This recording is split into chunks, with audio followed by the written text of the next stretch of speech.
Welcome back to Hopetales, the place where real stories shine with courage, survival, and the power of human determination. Today begins one of the most unbelievable aviation stories in history, the miracle of United Airlines Flight 232, a flight that should not have survived, a flight where every second became a fight between life and death. It was July 19th, 1989, a calm summer afternoon in Denver, Colorado. The sky was clear, temperatures warm, and for most people across the country, it was just another ordinary weekday. But for the 296 souls preparing to board United Airlines Flight 232, this day would soon become a chapter written in the history of aviation forever. United 232 was scheduled to fly from Denver to Chicago, then onward to Philadelphia. The aircraft was a massive McDonnell Douglas DC-10, a wide-bodied giant trusted around the world for its long-range capability and comfort. Families, business travelers, children returning from summer vacations, elderly couples, and young adults, every kind of traveler found their seat that afternoon. At the helm of this flight stood a seasoned crew. Captain Al Haynes, respected and calm, had flown for decades. His first officer, William Records, was known for his sharp mind. Behind them, flight engineer Dudley Dvorak ensured every system was in place. And in the cabin, 11 hard-working flight attendants prepared for a smooth journey. As the passengers walked down the jet bridge, none of them imagined that they would soon face one of the most catastrophic mechanical failures in aviation history and live to tell the tale. The aircraft pushed back from the gate at 2 a.m. Engines roared to life one by one. The DC-10 was powered by 3 massive turbofan engines, 2 beneath the wings, and 1 mounted at the tail. Together, they produced enough thrust to lift the 200-ton aircraft effortlessly into the sky. The taxi to the runway was smooth. The sun reflected off the fuselage as the aircraft lined up for takeoff. Moments later, the engines thundered, the wheels accelerated across the runway, and United 232 lifted into the blue Colorado sky, climbing steadily toward cruising altitude. Inside, passengers settled into their seats, some reading, others resting, children looking out the window at the shrinking city below.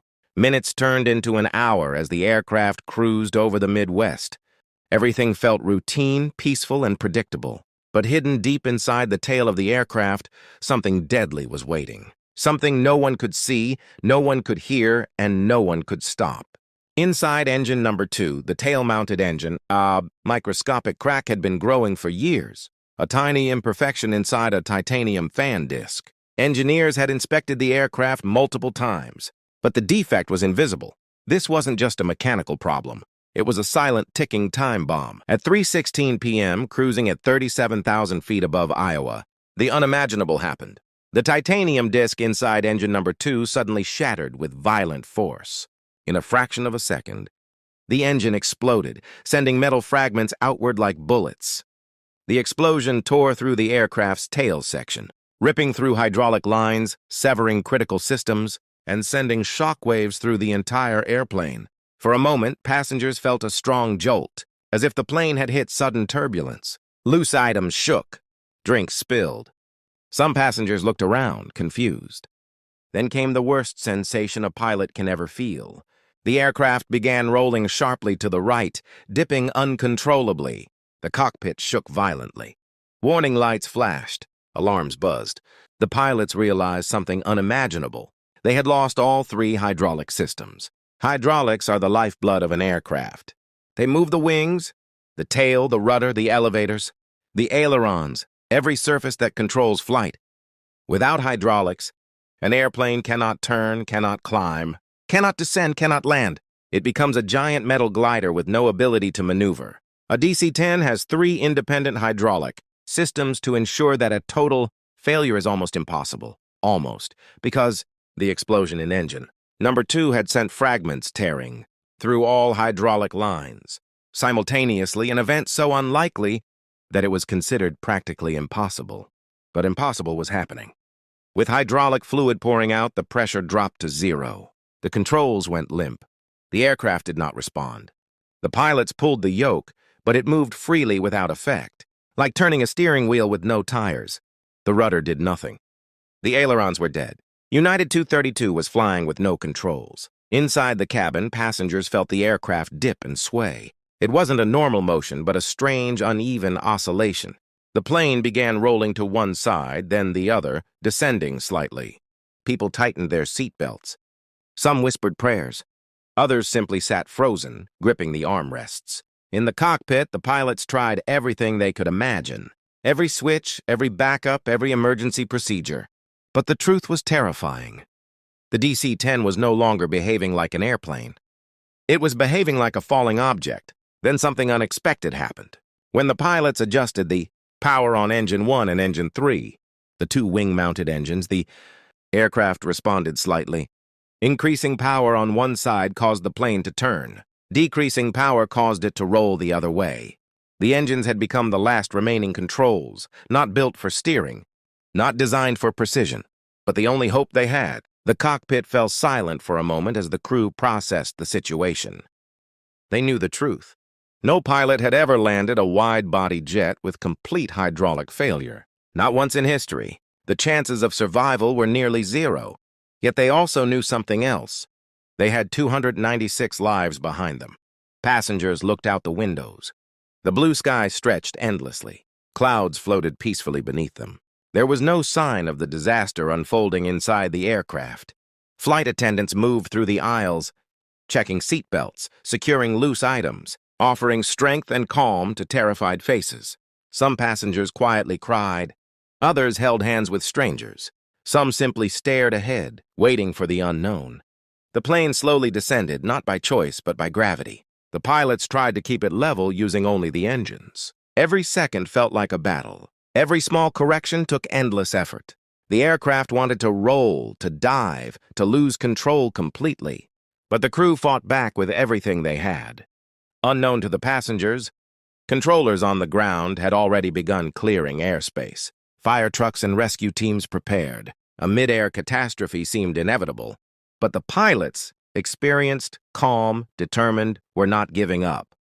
Hope, even in the face of the impossible, was still alive. And as United Airlines Flight 232 continued its unstable, desperate descent toward Iowa, the world would soon witness a miracle. United Airlines Flight 232 was no longer a normal aircraft. It was a wounded giant fighting to stay, alive high above the farmlands of Iowa. The explosion of the tail engine had crippled its hydraulic system, an event so rare that even simulator instructors had never practiced it. Without hydraulics, the aircraft behaved like a heavy object being pulled by gravity and pushed by wind, unstable and unpredictable. Inside the cabin, passengers felt every shudder. The floor vibrated under their feet. The wings rolled slightly left, then right. Loose items rattled. Many passengers didn't know what had happened, but their instincts told them something was very wrong. Mothers held their children close. Elderly passengers closed their eyes, whispering silent prayers. Others stared out the window, watching the peaceful sky unaware of the chaos inside the aircraft systems. In the cockpit, the pilots were fighting physics itself. The yoke, the rudder pedals, the elevators, everything was useless. They moved freely without any effect on the aircraft's motion. For the pilots, this was the nightmare scenario. A commercial airliner wasn't supposed to fly without hydraulic power. There were no procedures in the manual. No emergency checklist existed for this situation. The crew had only one tool left, the thrust of the two wing-mounted engines. By adjusting power on Engine 1 and Engine 3, the pilots discovered they could influence the aircraft's direction.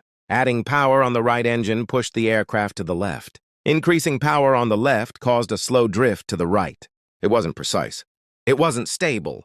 The DC-10 constantly wanted to roll or drop its nose. Every adjustment they made created a new imbalance. The plane was in a constant oscillation, an unpredictable pattern of climbing and descending, rolling and shaking. Yet despite the chaos, the crew managed to keep the aircraft from spiraling out of control. The flight attendants tried to stay calm as they prepared the cabin. They checked seat belts, secured luggage, and reassured frightened passengers. Their faces showed determination, even though they too felt the aircraft's instability. They knew they had a job, to keep people calm and ready for whatever came next. Outside, the Midwestern landscape stretched far below, endless fields, small towns, winding roads. The aircraft was slowly descending toward them. Air traffic control had already cleared the airspace and alerted emergency crews. Sioux City Airport, a modest regional airfield, became the last hope for the crippled DC-10. Controllers on the ground were stunned as the situation unfolded. A DC-10 with no hydraulics was unheard of. They watched the aircraft's radar target wobble, descend, climb again, then drop suddenly. The pilots were working miracles just keeping it airborne. Time felt distorted for everyone on board. Minutes passed like hours. The aircraft was barely stable, and every second demanded attention. Sometimes it dipped so dramatically that passengers tightly gripped their seats. At other moments, it climbed too steeply, forcing the crew to reduce thrust and hope it leveled out. Inside the cockpit, sweat built on the pilots' brows. They spoke calmly, exchanging short instructions, thinking 3 steps ahead. Captain Haynes watched the instruments carefully, understanding that the smallest mistake could send the plane into an uncontrollable dive. First officer records focused on engine control, fine-tuning the thrust with trembling precision. Flight engineer Dvorak monitored what systems were left, though most screens warned of failures. Then something remarkable happened, a gift of fate. A highly experienced DC-10 instructor pilot named Dennis Fitch, who was riding in the cabin as a passenger, made his way to the cockpit after sensing something was terribly wrong. The crew welcomed his expertise, and together they formed an extraordinary team. Fitch took manual control of the throttles, carefully managing asymmetric thrust while the others monitored altitude, heading, and speed. 4 skilled minds were now fighting to save 296 lives. The aircraft descended through 10,000 feet. The landscape below grew clearer. Farms, highways, patches of trees. Sioux City was close, but the crew knew one horrifying truth. Without hydraulics, landing gear deployment, flaps, and brakes would be limited or impossible. The landing would be incredibly fast, dangerously unstable, and potentially fatal. Still, they continued. Passengers braced themselves as the cabin lights flickered. The aircraft rolled again. Some passengers held hands with strangers. Others wrote notes on scraps of paper, hoping they might someday be found. But even amid fear, there was a strange sense of unity. Everyone knew they were in this together. The plane approached Sioux City at a steep angle. Controllers on the ground watched anxiously as the radar blip moved closer. Fire trucks lined the runway. Ambulances waited. Rescue crews prepared for an impact they weren't sure anyone could survive. At around 4 p.m., the aircraft broke through the clouds and came into view. Eyewitnesses on the ground were shocked by what they saw. The DC-10 approached with its right wing slightly down, wobbling, its nose dipping, then rising sharply. The tail section was visibly damaged. Smoke trails streamed from the broken engine. The aircraft was descending too fast, almost twice the normal landing speed. But slowing down wasn't an option. Throttles were the only control left, and reducing power too much could cause the plane to roll over and crash long before reaching the runway. Inside the cabin, the flight attendants prepared passengers for impact. They secured themselves and waited. The crew in the cockpit tightened their harnesses. Captain Haynes knew they had one chance, just one, to get the plane onto the runway. As the DC-10 descended below 1,000 feet, its instability grew worse. The right wing dropped sharply. Fitch pushed the left engine power forward, trying to counteract the roll. The aircraft leveled slightly but continued oscillating, fighting against gravity and the laws of physics. The runway was directly ahead, long, straight, and surrounded by emergency vehicles. But the plane was too high one second and too low the next. The pilots could feel it slipping out of control. Just seconds from touchdown, the nose dipped violently. Engine thrust adjustments helped slightly, but the plane was too unstable. It dropped hard, sinking rapidly toward the runway. Everyone braced. Everyone closed their eyes. Everyone waited for the impact that would decide their fate. What happened next would shock the world. A crash that should have killed everyone, yet became one of the greatest survival miracles in aviation history. The final seconds before impact felt stretched, as if time itself was holding its breath. United Airlines Flight 232, a crippled DC-10 with no hydraulic control, descended rapidly toward the runway at Sioux City. Every person on board, every child, every parent, every traveler, was bracing for whatever came next. From the outside, the aircraft looked like a wounded bird fighting gravity. The tail was torn, one engine was gone, and the body shimmered with vibration. It rocked side to side, unable to hold a steady line. The right wing dipped too low, then jerked upward as the pilots pushed the throttles again, using only engine power to keep the aircraft somewhat level. The plane was coming in at nearly twice the normal landing speed. Airport crews watched in disbelief. Firefighters tightened their gloves. Paramedics prepared stretchers. Every person on the ground understood that they were witnessing something no one had ever seen before, a large airliner attempting to land with zero flight controls. At 300 feet, the instability became more violent. The right wing dropped again. Fitch increased thrust on the left engine, but the DC-10 reacted slowly and unevenly. The nose dipped low, then lifted abruptly. The aircraft was no longer flying, it was falling in a controlled chaos. Inside the cabin, some passengers pressed their heads into the seats, holding on to hope. Others bowed their heads silently. A few squeezed the hands of strangers beside them. The flight attendants, trained to be calm even at the edge of disaster, remained focused. Their eyes showed fear but also determination. They had prepared the passengers for this moment. At 200 feet, the plane rolled so sharply that the ground seemed to tilt inside the windows. The left engine roared louder as Fitch fought for balance. The pilots aligned the aircraft as best they could with the runway, a miracle in itself, but they knew they were coming in too fast, too unstable and too low. At 50 feet, the right wing dropped once more, this time dangerously close to the ground. There was no more altitude left to correct. No more time, no more options. The DC-10 hit the runway. The first impact was brutal. The right wingtip struck the ground, snapping apart and sending a blast of fire and debris into the air. The aircraft twisted violently, slamming onto its landing gear before collapsing onto the right side. The fuselage broke into multiple pieces as a massive fireball erupted behind the aircraft. The sound echoed across the airport, metal tearing, engines grinding, explosions rippling across the runway. The cockpit section broke away, tumbling across the ground, before finally sliding to a violent halt in a swirl of dust and smoke. Behind it, the main fuselage skidded sideways, flipping and rolling across the infield like a giant steel wave crashing onto land. Inside, chaos erupted in an instant. Seats tore from the floor. Overhead bins burst open. The cabin, once filled with quiet prayers, now filled with smoke, wind, dust, and the terrifying sound of breaking metal. Some passengers were thrown forward, some pinned, others trapped. But the main fuselage, despite breaking apart, absorbed much of the energy, an unintended design feature that would end up saving dozens of lives. A trail of fire followed the aircraft across the field. Flames engulfed part of the fuselage while another section remained astonishingly intact. The ruptured fuel tanks created a stream of burning liquid behind the wreck, yet the main cabin area produced pockets of survivable space. When the aircraft finally slid to a stop, a strange silence followed. No engines, no alarms, just the crackle of fire and the distant shouts of rescue teams running toward the wreckage. Then came movement. Passengers who were conscious began to gather themselves. Some crawled through torn metal. Others struggled to free themselves from collapsed seats. Smoke filled the air, making it difficult to breathe, but shafts of sunlight poured through the cracks in the fuselage, guiding survivors toward openings. Firefighters reached the wreck within moments, faster than almost any other crash response in history.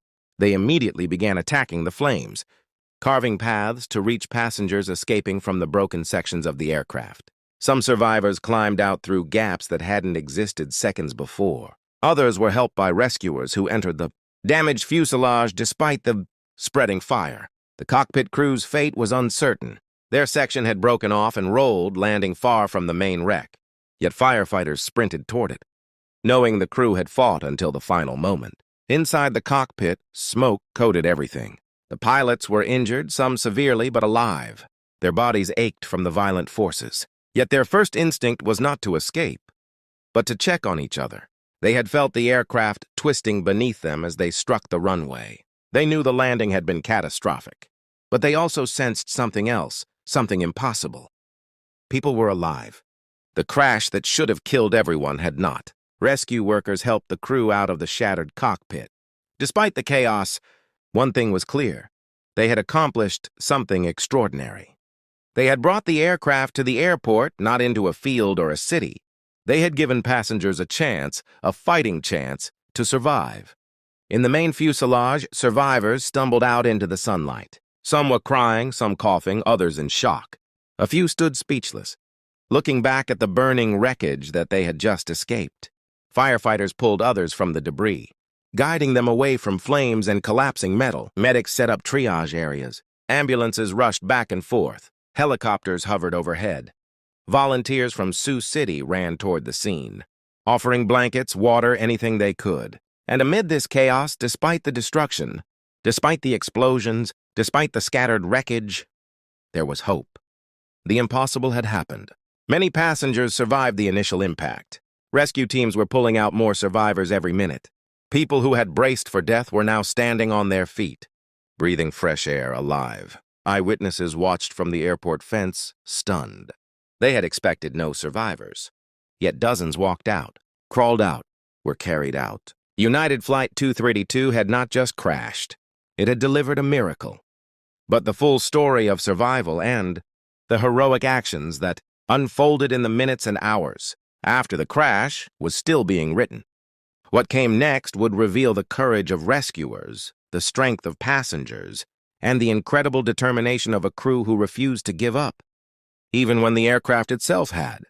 Smoke drifted over Sioux Gateway Airport like a dark veil as rescue. Teams moved urgently. Through the wreckage of United Airlines Flight 232, the once mighty DC-10 lay scattered across the field, its tail torn away, its cockpit separated, pieces of metal glowing from heat. Fires crackled in several places, sending waves of hot air across the grass. Yet amid the destruction, something extraordinary was happening. People were alive, against all odds, against all predictions, against every law of aeronautical physics. Dozens had survived one of the most violent crashes in aviation history. Firefighters broke through twisted metal, carving paths to pockets where passengers had been thrown during impact. Some survivors stood in shock, unable to process what had happened. Others crawled on hands and knees, coughing from smoke, disoriented, yet alive. Medics rushed from person to person, assessing injuries, providing oxygen, lifting survivors onto stretchers. A sense of urgency filled the air. But beneath it, there was something else. Hope. The kind of hope that comes only when life triumphs, in a place where no life was expected to remain. On the field, rescue commanders quickly established zones for triage. Red, yellow, and green areas were marked to prioritize the injured. Ambulance crews moved relentlessly between the runway and local hospitals. Helicopters circled overhead, ready to airlift those in critical condition. Doctors and nurses waited at emergency entrances, prepared for the flood of casualties. The survivors, who could walk, helped others who couldn't. Strangers leaned on strangers. People who had met only moments before the crash were now bound by something permanent, a shared miracle. Some carried children to safety. Others guided elderly passengers across the uneven ground, away from burning sections of the fuselage. Among the wreckage, firefighters continued spraying foam onto the flames.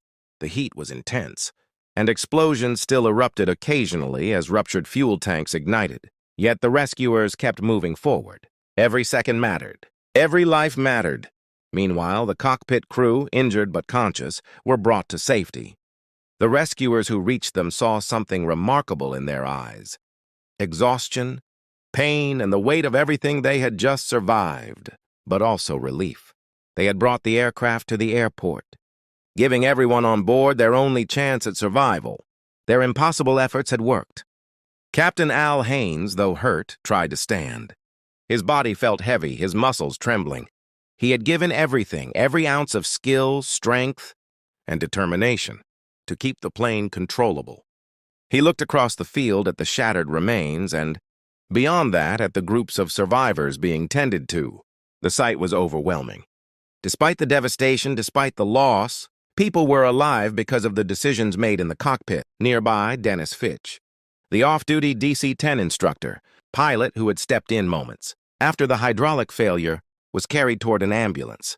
His face showed exhaustion, but also something else, a quiet acceptance. He knew what they had achieved. Without hydraulics, no aircraft of this size had ever been landed with survivors. Yet here in Sioux City, something that should have been impossible had been done.